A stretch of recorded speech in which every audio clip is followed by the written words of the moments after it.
자, 미국 증시 분위기를 생생하게 전해드리겠습니다. 이항영의 월가이드 시간이고요. MTN 이항영 전문위원 오늘도 함께 이야기 나눠보겠습니다. 어서 오세요. 네, 안녕하세요. 네, 안녕하세요. 위원님, 어제 시작은 왜 하락했다고 봐야 되는 건가요? 네, 단적으로 말씀드리면 이거 아니겠습니까? 다우지수가 스물스물 4일 연속 올라갔거든요. 네네. 그에 따른 어떤 차익 매물, 그리고 경계 매물이 첫 번째 요인이 되겠고요. 실제로 그거보다는 전 어저께 오늘 이렇게 시장 흐름 보면서 아주 명확한 것을 보여주는 것이 시사점이 명확한 거예요? 네. 제가 보기엔 명확합니다. 뭐냐면 지금 현재 시장은 기술주가 끌고 가지 못하면 딴 거는 끌고 갈 수 있는 힘이 없다라고 좀 보고 있어요. 아, 네. 예, 앞서도 말씀하신 건 저도 들었지만 네네. 기술주가 그나마 실적이 상승폭이 아주 적거나 아주 없거나 아니면 거의 비슷한 수준이 그렇죠. 되겠고요. 네. 실제로 이익이 증가하는 섹터는 두 가지 정도 있습니다. 구체적으로 보면 그러니까 여러분들이 큰 관심이 없어서 그렇죠. 뭐 저 자신도 솔직히 큰 관심이 있는 섹터는 아니지만 유틸리티 섹터는 계속 이익이 좀 늘어납니다. 그러니까 뭐 수도, 네, 전력, 전기, 네, 그런 거거든요. 쓰레기, 네. 딱 그런 것들입니다. 네. 하나 더 있다 그러면 헬스케어 섹터는 이익전망이 계속 꾸준히 올라왔어요. 네네. 그래서 그 세 개 섹터 제약하면 실적으로 정리할 것이 없고 오히려 눈높이는 계속 낮아지고 있습니다. 그러니까 그것들이 여실히 보여줬기 때문에 사실 그제 그 정도 해갖고 이제 항공주나 이런 것들이 바짝 반등한 거 아닙니까? 네네. 요인이 딱 하나죠. 모더나죠. 그렇죠. 네, 모더나에서 40몇 명이 했는데 항체가 생겼다 이거 네네. 아닙니까? 그리고 뭐 여기저기서 삼상 여기서도 들어가고 또 주초에 기억하실지 모르겠지만 길러드 사이언스의 렘데시비르가 네. 효과가 있었다. 그렇죠. 뭐 60%가 뭐 감소했다. 뭐 사망 이런 거 보셨잖아요. 네네. 그때마다 경제활동 재개주가 반등을 했지만 그건 기대감이고요. 숫자로 확인될 수가 없습니다. 특히 오늘도 잠시 후에 보여드리겠지만 항공주가 또 쭉 떨어지거든요. 네. 네, 그런 것들의 흐름을 보시면 오늘 좀 주가 떨어진 것도 떨어진 거지만 지금은 유일하게 버틸 수 있는 힘은 결국은 기술주 그리고 또 하나 있던 헬스케어 정도가 끌고 가지 못하면 시장 쉽지 않다. 그것을 전 제가 봤을 때는 아주 명확하다. 그림은 네. 제가 봤을 때는 그렇게 보셔야 되겠고요.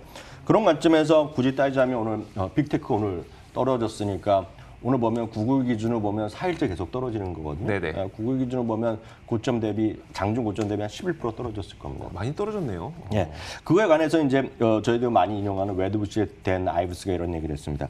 다음 주 이제 본격적인 실적이 빅테크가 나오거든요. 네네. 그것들이 이번 코로나의 어떤 3, 4개월 차 온전히 코로나가 반영된 시기거든요. 지금 첫 번째 분기인데요. 어떻게 좀 잘 적응해 나왔고 그리고 앞으로 어떻게 더 보여줄지를 트렌드를 확인해 줄 수 있는 거기 때문에 지금은 좀 숨고르기 구간, 기술주들의 숨고르기 구간.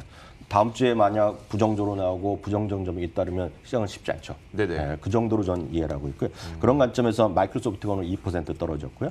아마존은 0.3% 떨어졌네요. 그리고 애플도 어저께 그제 이틀 동안 사상체와 같지만 오늘은 결국 한 1% 네네. 오늘 떨어지는 모습이 되겠고요. 또 하나 오늘 실적 발표 기업에서는 역시 장 전에는 뱅크 오브 아메리카입니다. 기대 이상의 실적을 발표했지만 코로나 손실 관련해서 쉽게 얘기하면 이제 대선 충당금을 더 쌓는다는 얘기거든요. 그러다 보니까 오늘 주가가 한 3% 가까이 떨어졌네요. 알겠습니다. 사실 근데 이 빅테크 기업들 투자자 입장에서 어떻게 해야 될지 고민이 많이 되는 게 사실 저는 네. 애플을 굉장히 좋아해요. 그러니까 저는 모든 물품을 다 애플을 쓰고 있기 때문에 네. 애플바라고 보면 되는데 어쨌든 저의 경우에는 실적이 좋아서 주가가 오르면 사야겠다는 생각도 갖고 있고 네. 실적이 만약에 안 좋게 나오거나 가이던스가 안 좋게 나와서 주가가 빠지면 기회니까 또 사야겠다. 어쨌든 사야겠다라는 마음이거든요. 네네. 테크 기업들에 대한 투자자들의 자세는 어떻게 해야 될까요? 아주 정확히 말씀하셨는데 그런가요? 네, 전 진짜 그런 분이 제가 봤을 때 거의 유일하게 개인 투자로 돈을 벌 수 있는 그 카테고리라고 네네. 보고 있거든요. 사실 제가 이제 학교에서는 강의하고 외부 강연을 하면 좀 그 만난 사람들 있지 않습니까? 네네. 저는 개인적인 얘기 말씀드리면 3분만 얘기하면 다 압니다. 그분이 돈을 벌 수 있을까 없을까. 진짜 그건 제가 자신 있게 말씀드릴 수 있는데요. 이종현께는 돈을 벌 수 있는 찬스가 충분입니다. 지금. 네, 진심 말씀드리겠고요. 네. 그것이 정확한 겁니다. 유일하게. 왜냐하면 개인들이 아무리 잘해도요. 아무리 잘하더라도 실적을 정확히 알 수가 없습니다. 네네. 실적은 다른 전문가들이 얘기한 거. 제가 말하는 전문가는 그냥 보통 이런 사람들이 아니라 예를 들어 저 같은 방송에서 그런 사람이 아니라 진짜 IB면 IB, 네. 대한민국에서 내려오는 애널리스트 얘기 그분은 그것만 하는 분이잖아요. 네네. 그분은 실적만 전망하기 때문에 그분들의 컨센서스만 그냥 쫓아가시고 그 정도만 이해하시면 저는 차고 넘친다. 네네. 주식 투자하는데 전 진심 그렇게 생각하고 알겠습니다. 있습니다. 경제 지표의 경우에는 좀 엇갈린 모습이 오히려 시장에 약간 부정적으로 작용했던 것 같거든요. 지표는 네. 어땠을까요? 맞습니다. 시장이 좀 쉬다 보니까 오늘 좀 쉬다 보니까 긍정적인 것도 약간 좀 삐딱하게 보는 성격이 있고요. 네네. 좀 안 좋은 것은 역시 뭐 부정적으로 보는 것입니다. 신규 실업 청구 건수가 130만이 나왔습니다. 분명히 조금 줄어들긴 줄어들었는데 예상보다는 좀 네. 우려보다 생각보다 한 10만 정도 더 나왔거든요. 이게 한 3주 연속 그런 추세가 이어지고 그렇죠. 있고요. 소매 판매가 7.5% 늘어났어요. 이건 분명히 좋은 겁니다. 전망은 5.2%니까 상당히 좋았고요. 지난 5월 달에 이제 18%가 넘었기 때문에 조금 주춤해졌지만 생각보다 분명히 플러스 난 건 사실인데 네. 사실 이거 갖고 우리가 분석을 할 수 있겠죠. 그거 관련해서 캐피탈 이코노믹스에서는 이런 얘기하고 있습니다. 이런 소매 판매가 호조가 잇따르게 나오면 3분기 GDP가 크게 좋아질 수 있다는 거예요. 분명히 긍정적 해석인데 그 다음 문장이 더 들어가야죠. 뭐냐면 코로나19가 지금 2차 확산이 되고 있는 거 아닙니까? 우리가 그렇죠. 냉정히 보면 네. 확산으로 인해서 다시 경제활동이 부진해질 수 있다는 거죠. 그렇기 때문에 자신들은 여전히 3분기의 GDP의 전망도 여전히 다운사이드를 보고 있다라고 얘기하고 있고요. 주가 부진의 또 하나의 요인은 사실 시작부터는 어저께 우리 시장도 영향을 미쳤는데 네네. 중국이 주가가 좋지 않았잖아요. 그렇죠. 한 3, 4% 떨어졌습니다. 중국이 6월에 소매 판매가 부진됐거든요. 네. 부진했거든요. 1.8% 줄어들었는데 이게 뭐 별거 아닐 수 있지만 전망 자체가 플러스 0.3이었거든요. 그러니까 이런 것들이 전체적으로 시장을 끌어내리는 즉 좋은 것도 굳이 좀 부정적으로 보는 해석이 있고 네네. 안 좋은 것은 여전히 안 좋게 반영된 그런 하루라고 보시면 되겠습니다. 알겠습니다. 그 넷플릭스가 좀 놀라웠어요. 실적 발표했는데 저는 시간의 거래 주가 보고서는 조금 놀랐거든요. 네. 넷플릭스 한번 평가해 주시죠. 넷플릭스도 제가 아주 명확히 말씀드릴 수 있어요. 네. 주당 이익이 1.59달러가 나왔습니다. 네. 전망은 1.81달러였고요. 매출은 이제 61.5억 달러가 나왔고요. 전망은 60.8억 달러입니다. 가입자는 1,009만이 나왔기 때문에 예상했던 수준보다 훨씬 넘어갔고요. 네네. 분명히. 기업 측은 750만 명, 월가 컨센서스는 막발이 올라가서 800만 명이 넘어갔는데 1,009만 명이 나왔기 때문에 상당히 슈퍼 서프라이즈가 나왔습니다. 네네. 이거 자체에 대한 평가는 이 자체 숫자를 보면 의미가 없습니다. 왜냐하면 분명히 좋았지만 오늘 주가 떨어진 거는 딱 하나입니다. 회사에서 보수적으로 3분기를 예측했거든요. 네네. 3분기에 월가 시장 527만 명이 늘어날 거라고 얘기를 했는데 3분기 가이던스가 250만이 늘어났거든요. 250만을 얘기했기 때문에 바로 이 부분 때문에 오늘 주가가 떨어진다라고 보셔야 되겠고요. 네네. 그럼 이 부분이 어떻게 해석해야 되냐는 건데 물론 주가는 오늘 시간에서 8, 9%뭐 떨어지고 10%까지 떨어졌는데 모르겠습니다. 제가 봤을 때는 월가의 시각이 나쁘지 않을 겁니다. 월가에 제가 그동안의 경험을 보면 월가에서 목표주가 올리는 애들 꽤 나올 겁니다. 이 소식을 듣고요. 네, 왜냐하면 일부에서는 지금 그 이익을 못 맞췄기 때문에 떨어졌다고 얘기하는데요. 네네. 일도 없습니다. 그럴 이유는. 왜냐하면 항상 이익은 중요한 변수가 아니었습니다. 넷플릭스의 입장에서는 네네, 중요한 거 그랬죠. 아니었고요. 넷플릭스는 가이던스가 중요하고 얼마만큼 순 증가가 중요한데요. 네네. 항상 넷플릭스는 항상 보수적으로 전망했습니다. 지난번에도 750만이 생각보다 안 좋았어요. 왜냐하면 그 당시에는 꼭 그렇지 않은 게 워낙 1,500만 명이 났기 때문에 워낙 낮춰봤던 것도 있었지만 회사는 항상 보수적으로 얘기했고 중요한 것은 그래서 플러스냐 마이너스가 중요한 거죠. 네네. 그리고 또 하나 변수는 넷플릭스가 마찬가지, 마이크로소프트 마찬가지인데 궁극적으로는 이런 바이러스의 코로나19가 얼마만큼 진행될지 여부 그게 좀 핵심적인 요인이 되겠고요.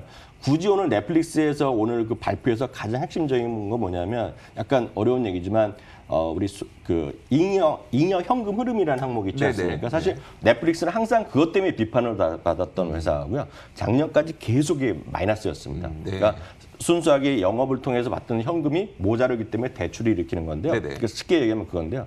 지난 1분기, 2분기 연속으로 처음으로 지금 잉여 현금이 플러스가 났거든요. 그래서 올해 연간으로 플러스 날 것이라고 단언했습니다. 물론 네네. 내년에는 더 투자가 늘어나서 다시 마이너스로 날 수 있지만 그런 것들이 오히려 좀 긍정적인 포인트다라고 일단 이해하시면 되겠습니다. 알겠습니다. 넷플릭스에 대해서도 한번 살펴봤습니다. 기타 특징주로는 어떤 게 있을까요?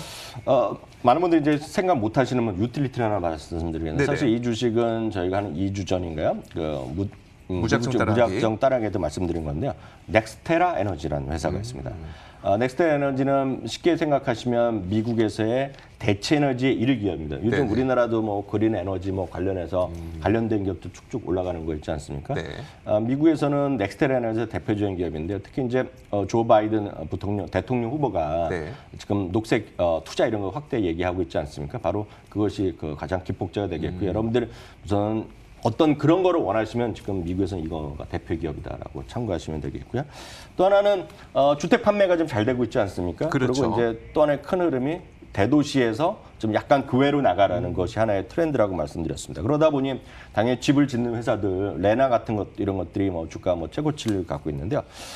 집을 또 고치면 새로 사면 또 고쳐야 되고 뭐 이런 거 아닙니까? 로스라는 기업을 여러 번 말씀드렸습니다.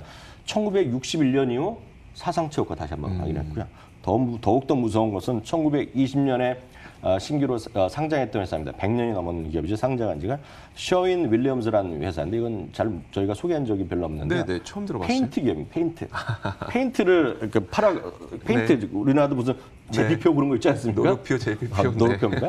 갖고 오는데 이게 흥미로운 거가 네. 이게 살 때 부족하게 사는 사람이 없다는 건 우스갯소리지만 네. 그래도 항상 놔두기 더 많이 산다는 건데 수리 수요가 많으니까 지금 이게 다시 사상치 효과로 갔습니다. 일단 100년 된 회사인데요. 네네. 상장한 지 사상치 효과 같고요. 또 하나는 오늘 뱅크 오브 아메리카 말씀드렸는데 모건 스탠리의 또 유명한 CEO가 제임스 골먼이죠.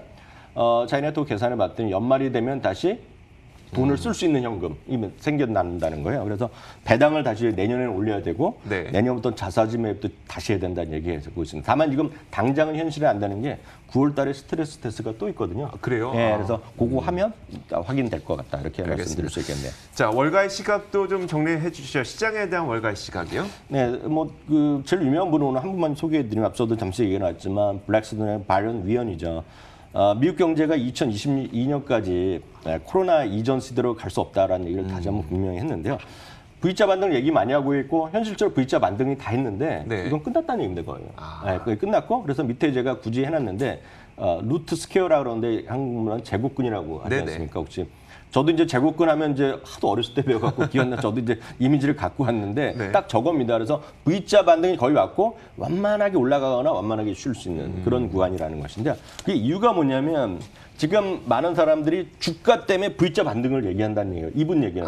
주가는 분명히 V자 반등을 했다는 그랬죠. 거죠. 그렇지만 경제가 V자 반등한 건 아니라는 얘기를 하고 있고요. 특히 V자 반등의 가장 핵심적인 이유는 개인 투자가들이 핵심적인 고 몇 개를 샀다는 겁니다. 지금 그런 것들이 또 기관 투자가 어울려서 인덱스 펀드가 어울려서 그런 것들이 끌고 갔다는 겁니다. 이게 바로 빅5, 빅6, 뭐 6, 뭐 팡맨으로 표시하는 거가 되겠고요. 바로 이 부분을 어저께도 잠시 말씀드렸다시피 제프리 건드라우도 다 그 얘기를 얘기하고 있는 거예요. 그래서 지금은 이익이 늘어난 적이 하나는 없다. 경제가 네. 좋아졌는데 없다는 거의 비슷한 얘기를 하고 있다라고 해서 소개해드렸습니다. 알겠습니다. 자, 이렇게 미국 시장에 대한 평가 내려봤습니다. 이어서 미국 주식 투자하고 싶으신 분들을 위해서 이항영의 미국 주식 무작정 따라하기 바로 이어가도록 하겠습니다.